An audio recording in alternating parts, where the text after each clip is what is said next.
to the Impostor Syndrome Files. I am so grateful that you're here, and I really hope that you've been enjoying the conversations that you've been listening to, and hopefully finding some tips, some next steps that you can take if you struggle with similar feelings of self-doubt, which obviously, as you're hearing, are fairly universal. This is something that we all go through from time to time. When I started this podcast, my goal was really to try to normalize the experience, to let everybody know that you are not alone, that there's a name for what you're feeling, and that there are steps that we can be taking to manage it more effectively. What I have found over the course of these conversations has been fascinating. I have had an absolutely powerful and different conversation with every single person who I have interviewed. I worried at one point that there may not be enough to talk about. How much is there to say about imposter syndrome? Are the stories going to start to get repetitive? That has absolutely not been the case. Everyone brings a fascinating new perspective to this conversation. I have learned something from every discussion that we've had. I hope you have too. I want to make a note that many of these recordings are being done during the social distancing that's happening with coronavirus. I am doing my best to protect the sound quality, but we are all in homes that have pets, kids, all kinds of background noise going on. For me, it's much more important to share with you a very natural conversation between two people than it is to share a perfectly polished recording. So I hope that you will bear with us if there are moments where the sound is not perfect. Really, my goal is to share stories, not to provide perfectly scripted, perfectly polished audio. So apologies for any imperfections that may be coming through in the recordings, but I'm hoping that you're getting the essence of the message regardless. So thank you again for being here. I wish you all the best and hope that you will consider sharing your own story one day. Thanks again.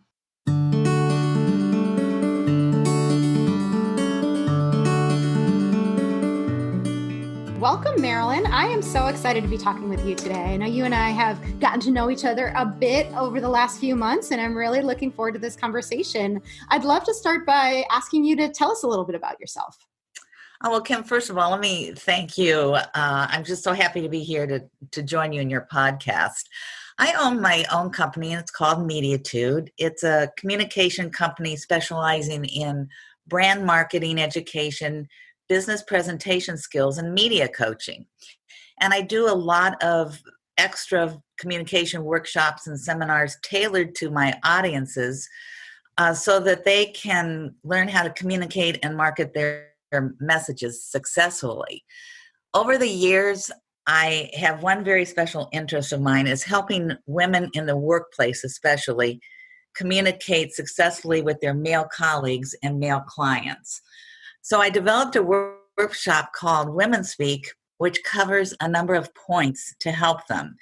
And these days, it's an excellent time in our current culture to help women understand that through successful communication and understanding the communication differences between women and men, which is so important, they can further empower themselves and work in general communication and situations as well as business. So I think today, I wanted to discuss with you how imposter syndrome finds its way into WomenSpeak and can create a chain reaction of negative communication for women, especially in the workplace, although I will talk about it in general again, that these things can happen. So my goal in discussing this with you is to help women quickly identify these situations and work on correcting them. But if you don't mind, before we get into that, let me just give a quick overview of what WomenSpeak is. Sure. WomenSpeak is a combination of speaking patterns and other verbal and nonverbal communication that are unique to women when communicating to their friends, families, and business colleagues, but especially their male colleagues. It can occur in all types of communication situations such as work, social engagement activities, and classrooms. There are 4 very powerful influencing factors I have attributed to WomenSpeak. The first one is social conditioning. The social conditioning you had as a little girl may not be the conditioning you need as a grown businesswoman. The second one, the listening advantage, listening versus hearing. Women listen, men hear. The third one is women and men speaking styles. They are definitely different and can affect your confidence and overall behavior. And the last one is women's verbal and nonverbal patterns. Are you aware you may be using patterns that are detrimental to your communication? So with that in mind, WomenSpeak can affect image, business decisions, promotions, and even your career paths. But there is a light at the end of the tunnel. How can WomenSpeak be used to your advantage? Well, men and women communicate differently. There's no doubt about it. So understanding the other side is critical for career success and positive thinking.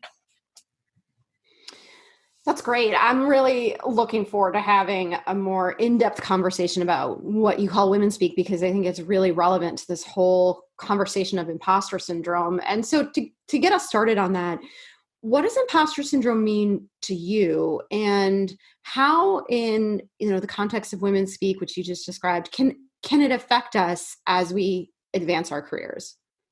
Well, I think there's a little bit of imposter syndrome in all of us at various times in our lives. And the first words or phrases that I think of when I hear the words imposter syndrome are self-doubt and loss of confidence, especially in the workplace where I do research and study. Women tend not to accept what they have accomplished, but rather doubt themselves and fear that they'll be exposed as being deceitful or duplicitous.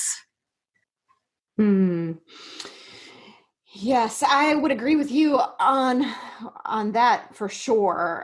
Can you give us a specific example of sort of the connection between imposter syndrome and WomenSpeak? Like, what do you think are manifestations of imposter syndrome in the context of WomenSpeak? Yes, good question. I see it displayed in many members of the audiences that attend my workshops and seminars. And I've had lots of discussions with my students, attendees, and clients of how they felt. Imposter syndrome, and by far you are the expert on this, but I can say this, that what I know about it and have read about it, it can creep in when you're giving a presentation. For example, you start to feel nervous that the audience doesn't think you're knowledgeable in your subject matter. Or when receiving praise from a manager or colleague and you deny it by saying it wasn't really you, it was everyone else. It can affect women when they're in an interview and don't feel worthy of the job they're applying for or of the promotion they may have received at work. So that's kind of how it sneaks in this whole pattern that women have and don't realize it. I think those are really great examples that probably most people can relate to. So what do we do about that? Because so much of this isn't even something that we are necessarily conscious of. It's kind of happening in the background. We don't necessarily even know to challenge some of the things that we're telling ourselves. Like, what do you suggest as ways to sort of help break free of this?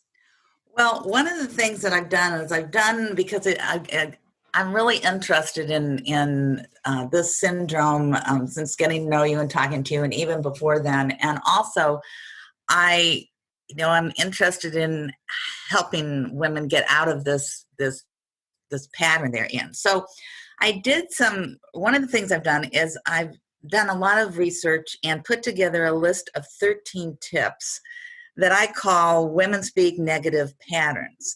And they are both verbal and nonverbal, which is very important to understand. It's just not speaking. It's maybe things such as gestures, things that you can see but not hear, but are still very telling. And also something that I call mind thinking, when something enters their mind and they're thinking about it and they can't get rid of it. So out of the 13, I'd like to share 5 of my favorites with you. Sure. And please feel free I'm going to ask you for some examples too, because I think all of us have done this at times. So the feelings that they carry with them with these 13, the 5 are, the first one is endless apologizing. And we've all seen and talked about this. Saying the words, I'm sorry, when you wrong someone or something is your fault and you want to apologize is certainly appropriate. However, over time, and it's shown women do this way more than men, women have put these words into their everyday use excessively, and it carries over into your work.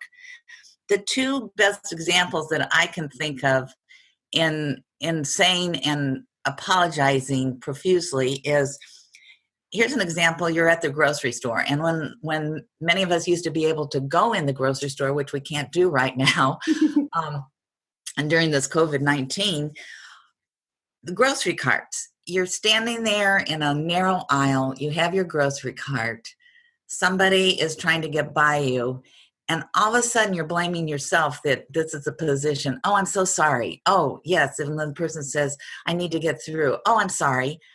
No. Did you build the store and make the aisles narrow? Did you put promotional things in the aisles to make them even more narrow? This is not your fault that somebody can't get through. So I always think about saying things like, oh, excuse me, or, oh, let me get out of your way so you can get by.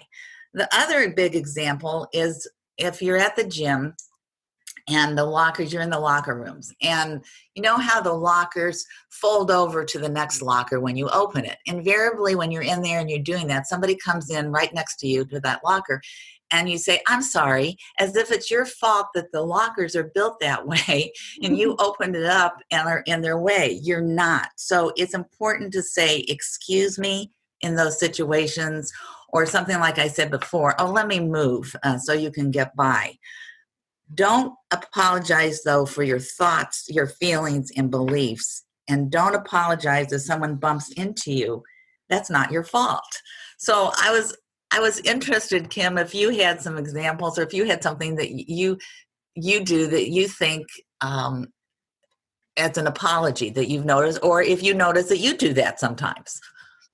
It's such an interesting point, because I've thought a lot about this, and I think that there's certainly part of this that's rooted in our self-worth, or, we sort of take responsibility for things that are not our responsibility. As you mentioned, it's not our fault that it's designed that way. And so we have to stop taking accountability for problems that we didn't create.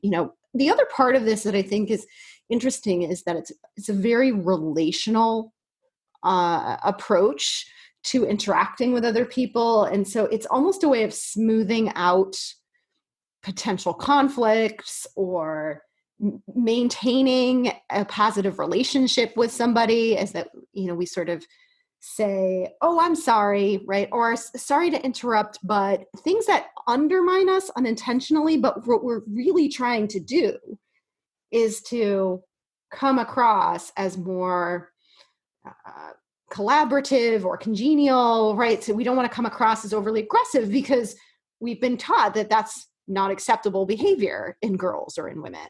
So true. That's a really good way to put it, that, I haven't thought of, which is why I learned so many things from when I'm interviewed or I'm interviewing someone. Yes, we're going to talk about that a little more later, about how we're social conditioned and why those things happen. The second one, because I have 5 of these that I want to talk about, the second one is upspeak. And a lot of people know what upspeak is, but in case you don't, and it's mainly, again, found in women, upspeak is putting a question at the end of a statement. So you're in a meeting, your boss or manager says, so what's the budget for this? And you say, the budget estimate is $10,000. Instead, the budget estimate is $10,000. Ending with a question mark when you need to make a statement causes others to think you're unsure of your information and yourself. So that's a big one that happens in the workplace a lot of time with women. Mm-hmm. The third one is negative qualifiers, words or word groups that limit or diminish the meaning of another word or phrase, such as, and listen to this list. I mean, when I was doing this and writing this and researching all this, I never really thought about this. May, might, could, probably, possibly, doubtful that, not 100% sure, making you sound unsure and weak. And this is, again, where the imposter syndrome can creep in slightly, because, again, it's putting that loss of confidence because you're qualifying it negatively. Yes. Belittling yourself. You're asked how you thought your presentation went and was received, and you say, I don't know, I did my best, but I'm not sure it was enough. Instead, say, good, it was well received. And this takes practice, which I talk about, because we just tend to do this. And your point was so good about saying, we don't want to have anybody get mad at us. We don't want to be rude. We want to be understanding, listen to the other person. So these are all these things that we have to think about sometimes, because we just use them as these patterns. The fifth one that I want to talk about is a little newer phrase that's come about, and it's used more in casual conversation, and it's called male genderizing. And male genderizing occurs when you address an entire group of women, or a group including women, as you guys. Have you ever thought about that, Kim? It's really funny, because I never used to think about it, and now I'm so much more conscious of it. But I'm definitely guilty of it. It's a hard habit to break. Listen, somebody brought this up at a conference I was at, and I was on the panel, and I asked for examples of other things that they can do, and I've used it. And she studied male genderizing, and I now use it in WomenSpeak, because I have to break myself of these habits too. I mean, we're all like that. So I usually try and say now everyone or everybody. And when I lived in the South, I used to be able to say y'all, but I can't do that now in the same way. But hi, everybody, or welcome, everybody. Or, in a more formal situation, a lot of times we say ladies and gentlemen. But this, again, is where the imposter syndrome leaks in, that we don't catch or think about or even know, and we're saying this. In answer to the second question, I think you said about breaking free from these patterns. When you start practicing these mind thoughts and speaking phrases that are positive, and what I like to do when I get in these situations is I have quotes, positive quotes that I like to say to myself. And I just like to share 6 of them with you in the audience. I use this one a lot when I'm introducing myself on a website and I need to put something down as a tagline. Behind every successful woman is herself. That's an anonymous quote, and I just love it because it puts all of the good things and positivity on you. You know best how to be successful for what you want to do. The second one is, you'll never do a whole lot unless you're brave enough to try. And that quote is from Dolly Parton. And I just really admire Dolly Parton, because she had to work so hard as a woman in the time that she was getting into the music industry, which is very much male at that time. And she took chances and she did everything. And I believe that we all have to be brave as well as we get out of this imposter syndrome that we might be in. The third one is, strong women aren't simply born. They're made by the storms they walk through. Again, anonymous. I wish I could credit and I knew who did these. But I think that's a great quote, because, a lot of times there are blocks and mountains that we have to climb and bumps along the road. And I think that each of those things, when we come out of it, makes us stronger, which is going to help us in all kinds of situations. This next one is from, I just love this quote, is from former governor of Texas, Ann Richards. If you give us a chance, women can perform. After all, Ginger Rogers did everything that Fred Astaire did. She just did it backwards and in high heels. Isn't that a great quote? I love that. Absolutely. Because that's just saying, hey, we not only did it, we did it with something that we had to, a mountain we had to get over. A Japanese proverb is fall 7 times, stand up 8. And I think that's really good. I think I use this one a lot in my mind thinking when something happens or something's not going like I would want it to, or it's something negative has occurred. Because I think eventually, like the old saying, you got to get up on a horse. You just have to do it. At some point, you're strong enough and you go, okay, this time it's going to work. And this last quote is from Harriet Beecher Stowe, and it's never give up, for that is just the time that the tide will turn. And I think in life this really happens. We're just at the point of it sometimes, and you just want to say, no, I want to keep trying because I know at some point, this is going to work. So that is a long answer to your questions, but those are things that I like to do, is use something positive in my mind and thinking. And it kind of gets me up and gets me going again and motivated.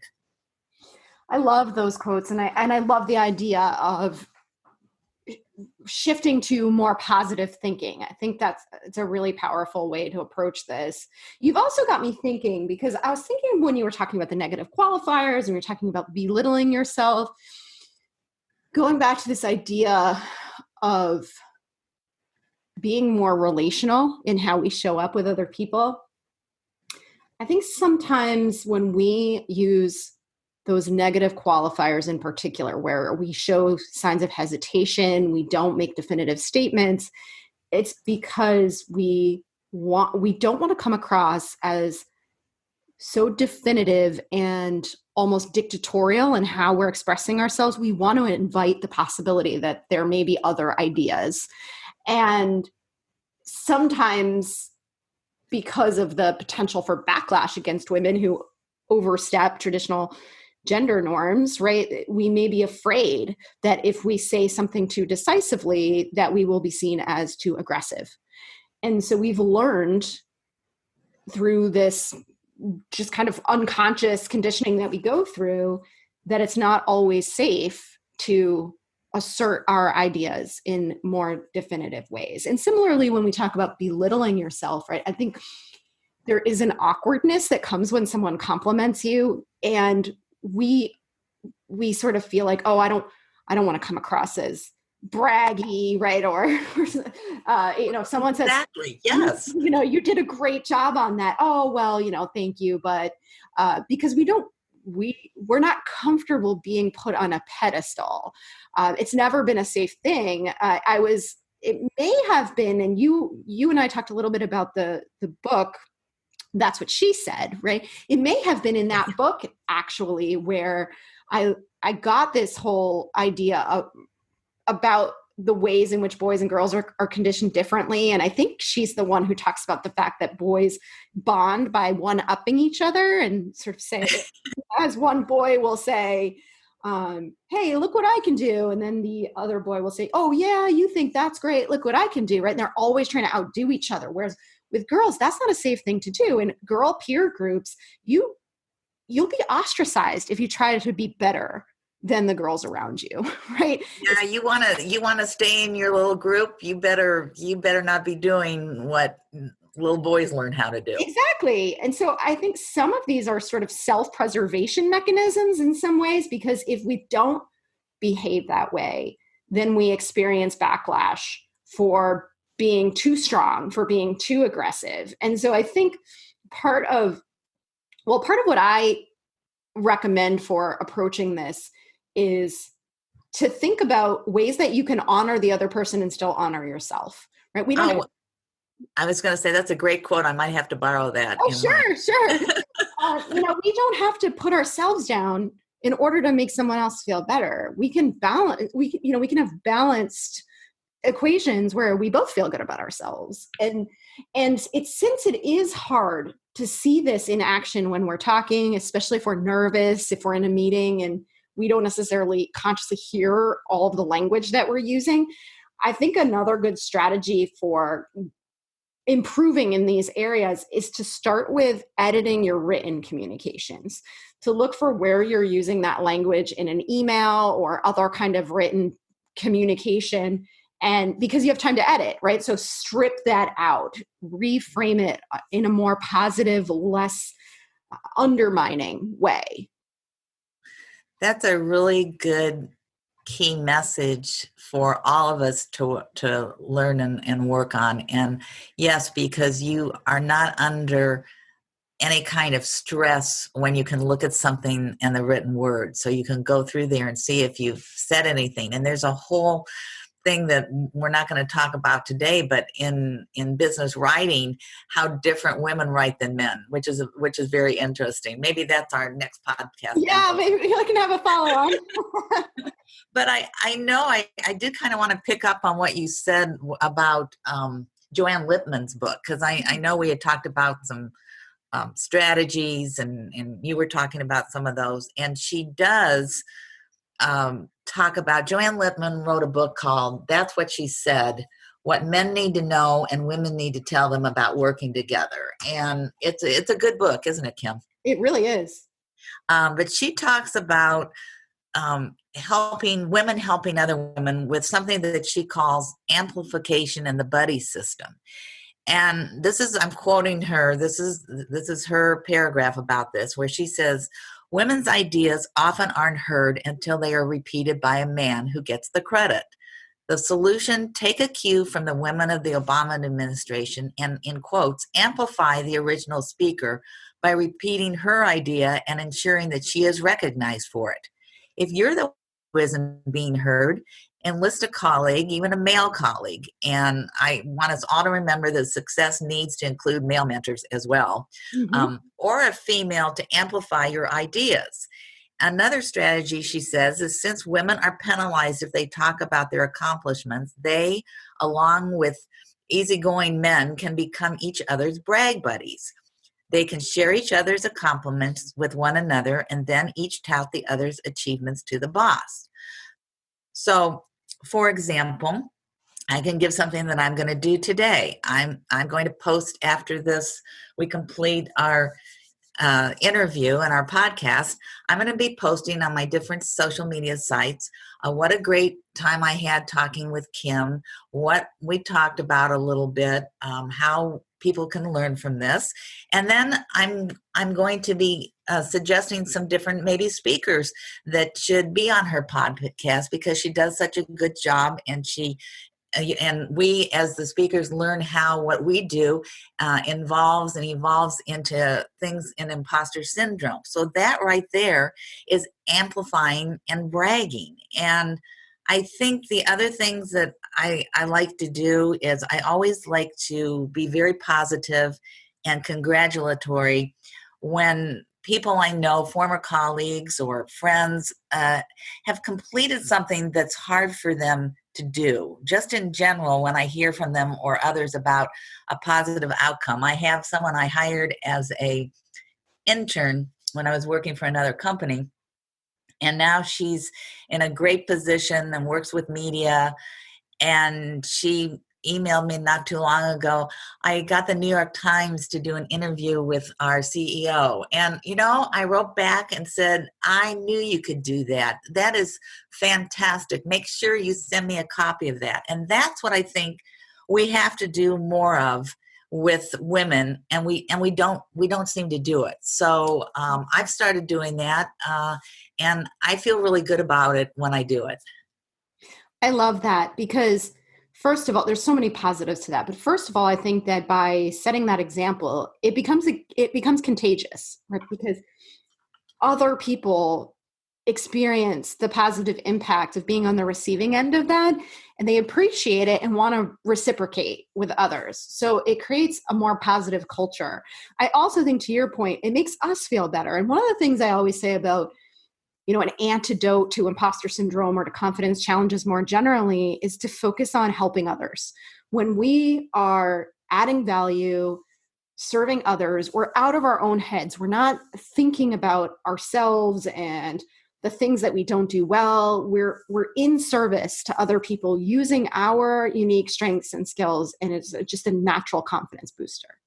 So true. And seeing them happy, makes you feel happy. I always say, as much as I enjoy getting presents and gifts, I love to give gifts too, because that's another way of feeling good about yourself. Exactly. I love that.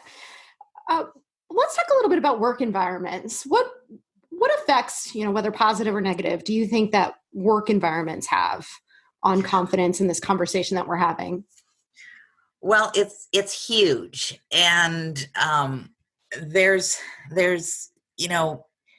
conscious and an unconscious bias, if I can just talk about that for a minute, exists everywhere. So it makes gender balance, which and equity even more difficult. And this is a big issue still now. I mean, I have to say that, I never thought at this point in my life we still haven't broken completely through the glass ceiling. I sometimes I think, what year am I living in? I still can't believe this. So today, we still have this. And according to Dr. Renee Navarro, who is a leading researcher on gender equity and gender balance and bias, she says that unconscious biases are social stereotypes about groups of people that individuals form outside their own conscious awareness. So we don't even realize we're showcasing this bias because we don't think about it. And it's far more prevalent than conscious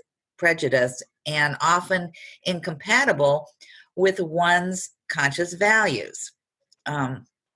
So certain scenarios can activate unconscious attitudes and beliefs. And for example, biases may be more prevalent when multitasking or working under time pressure.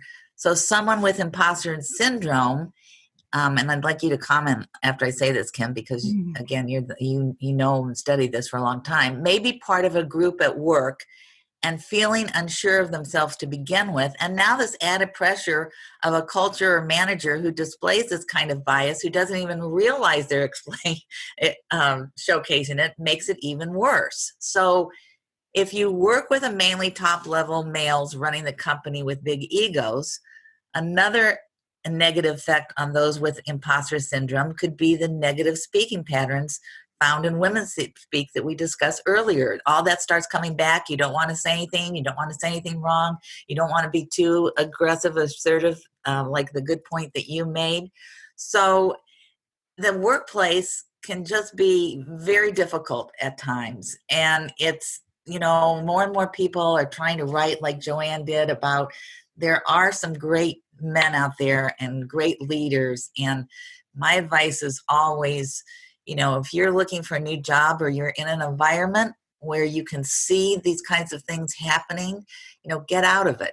At some point, get out of it and find somewhere where, you can enjoy your work life, because it's such a big part of our life. There is some light at the end of the tunnel, though, that if you can find a place like that, and there are many companies that are working on this and have good cultures, and are more diversified and gender equal, it brings such a positivity to you as an employee and to the place that you work.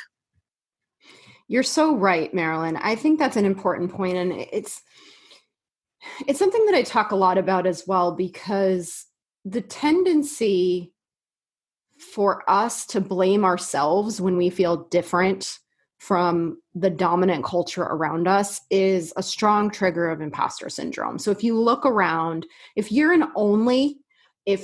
one of very few of a certain profile, whether that's being a woman in a male-dominated space, being of another minority group, there is a tendency for us to look around and think, there must be something wrong with me. I don't fit in here, right? And that's when the inner critic starts to kick in, and we start telling ourselves things that we accept as fact that are truly not about us. It's about the environment that we're in.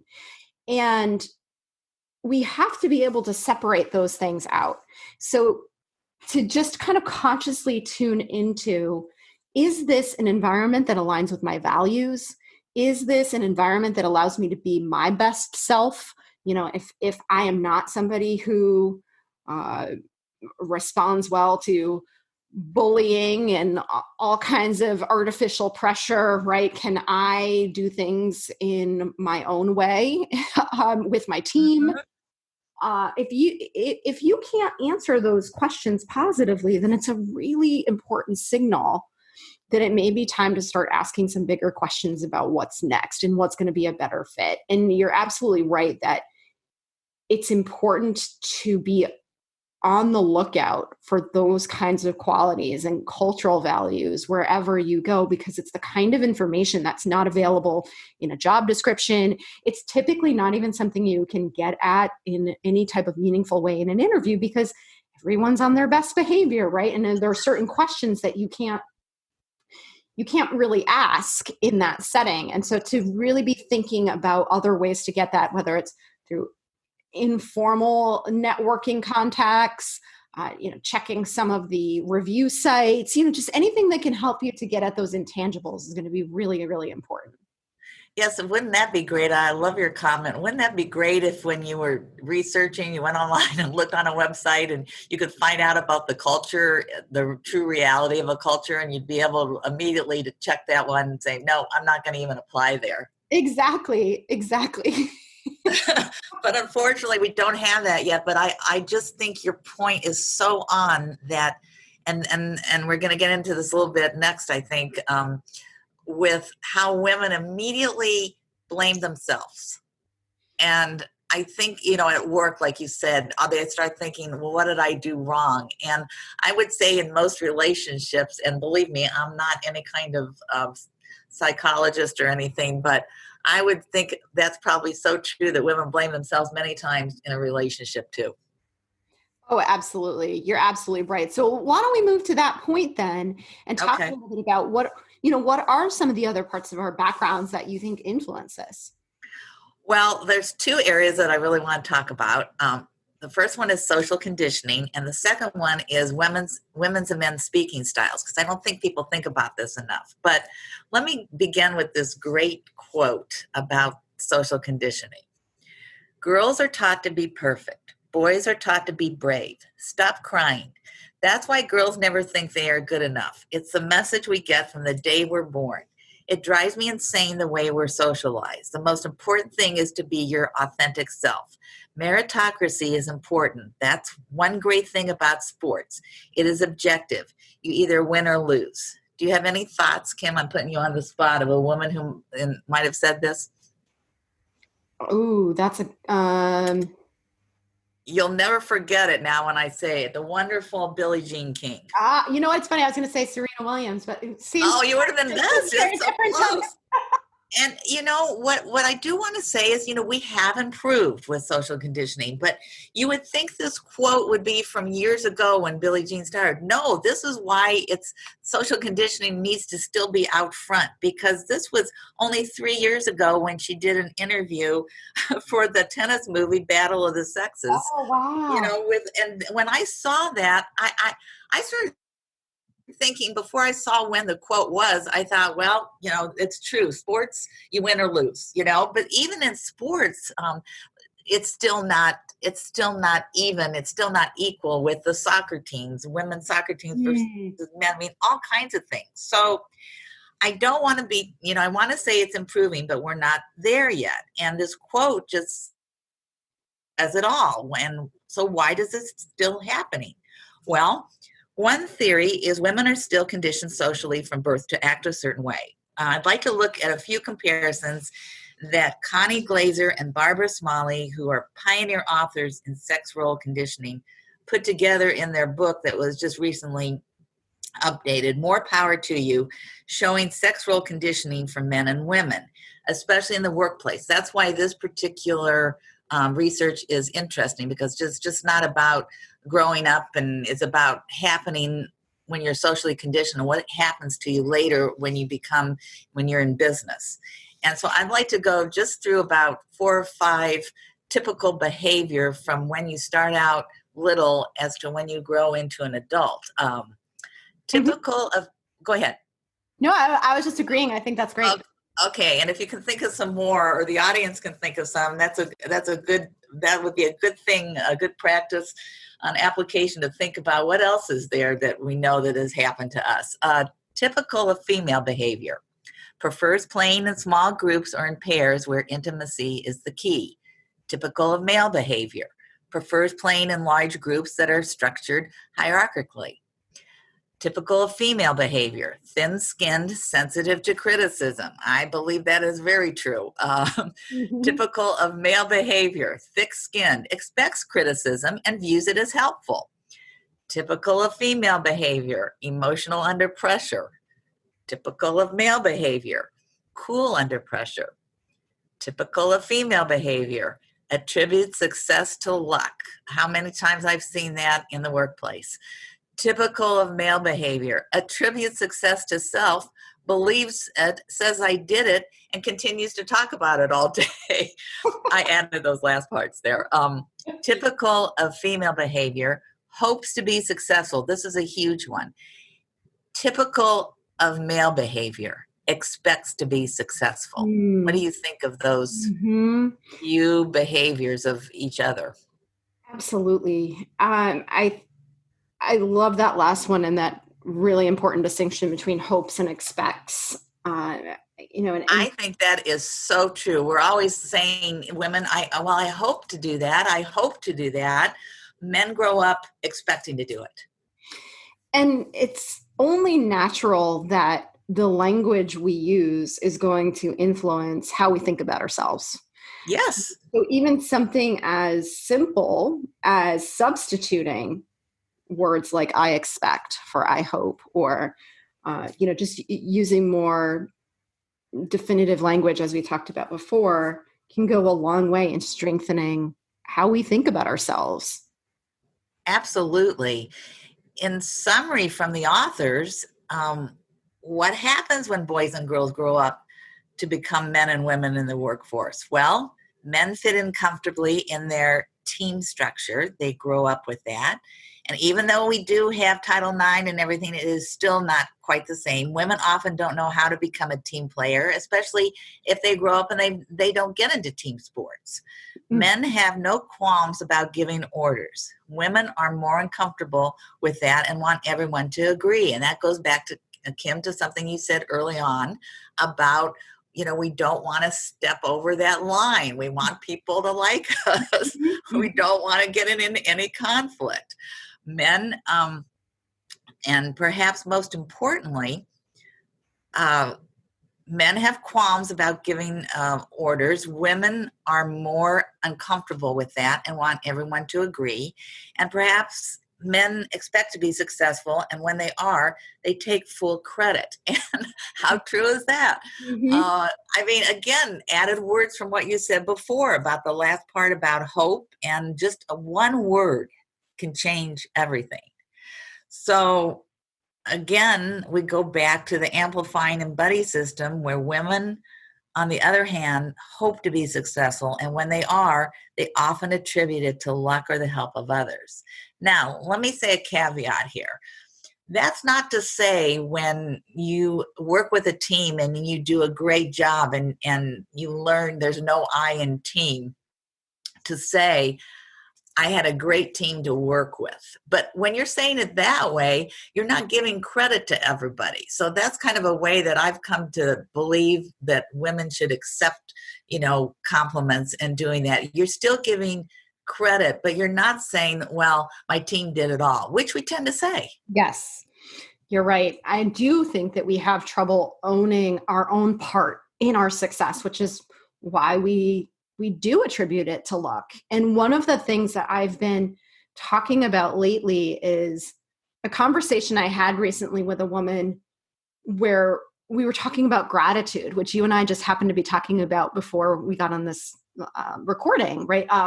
And we were talking about the value of gratitude practices. And especially at a time when people are feeling uncertain and overwhelmed, gratitude is a really great way to manage ourselves.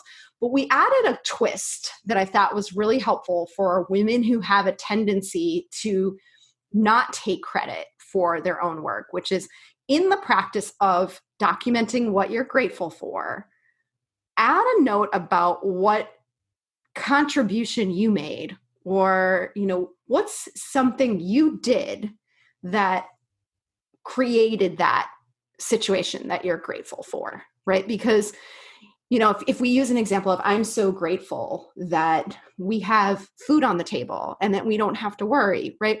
Well, that's in large part because my husband and I have worked really hard, right? And, Right. there's a lot that is not that a lot of that doesn't happen by chance, right? So I think for those of us who have not been conditioned to take credit for our work, to start noticing what our own role is in the positive things that are happening around us can be a good way to shift that mindset.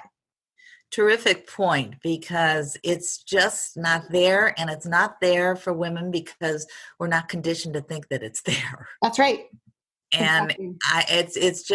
that just says it all.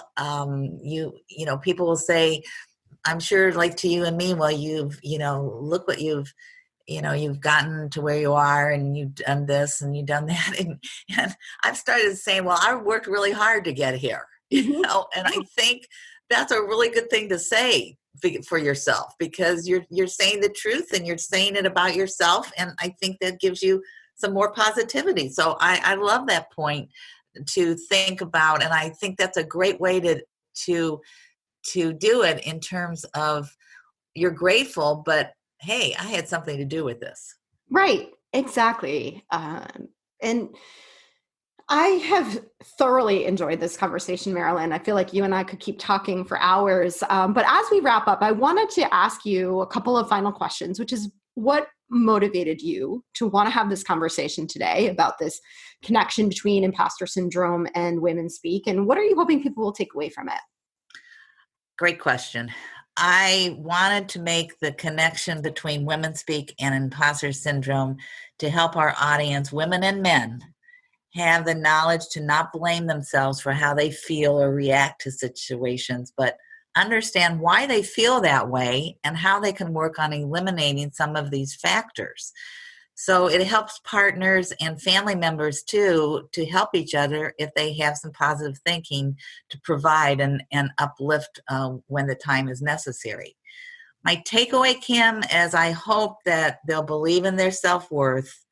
They'll learn how to say no at work when they need to. They'll enjoy being competitive while they reach their goals. They'll inspire them to continue to carry the torch from other women who have overcome difficulty.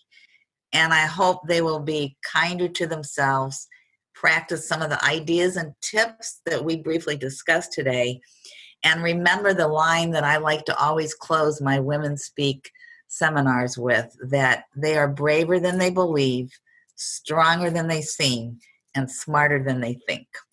I love that. Thank you so much, Marilyn. This has been such a pleasure, and I know it will be valuable to many. Thank you so much for having me, and I learned a lot myself, and I really enjoyed it. Thank you so much for listening today.